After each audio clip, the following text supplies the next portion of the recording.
আমার কিছু ভালো লাগতেছে না বুঝছো। কেন? আসলাম তোমাকে দেখতে, তোমার সাথে কথা বলতে।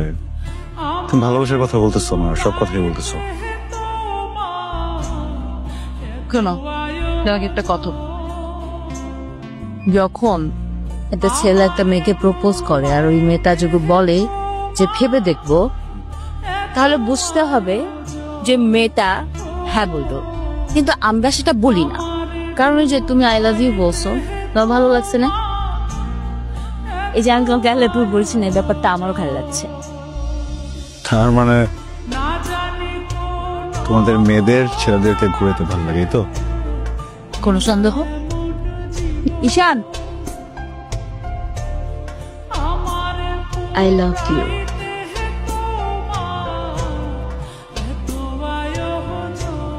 জি আব্বা।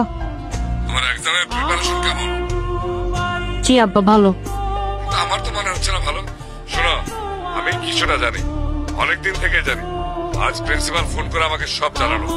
তোমাকে স্পষ্ট করে একটা কথা বলে দেই, তুমি যতটুকু এগিয়েছ ওখানেই থেমে যাও। আমি কখনোই এগুলো মেনে নেব না। কি হয়েছে বলো তো? ইগনোর করতেছো কেন? হ্যাঁ, কি হয়েছে তোমার? কই না তো, আমার মনে হচ্ছে যে আমাদের সম্পর্কটা এখানে শেষ করে দেওয়া উচিত। হয়ে গেলাম আমরা, তারপর আদরগুলো সবকিছু শেষ হয়ে যাবে? হ্যাঁ, স্মৃতিগুলোর কি করবো? বললে কি ভুলে যেতে পারবো তোমাকে? দিলাম না ফোন, কথা না বললে ভুলে যাবো? হ্যাঁ, কি আমার কথা বলতেছো না? কথা বলে উত্তর দাও, কথা উত্তর দাও। আরে কথা বলতেছো না কেন ভাই? তোমাদের মেয়েদের সমস্যাটা কোথায়? যদি ব্রেকআপই করার থাকে, একটা সম্পর্ক শেষ করার থাকে, ওই সম্পর্কে যাও কেন? হ্যাঁ, আগে বলতা আমার সাথে থাকা যাবে না, আমার সাথে বন্ধুত্ব রাখা উচিত।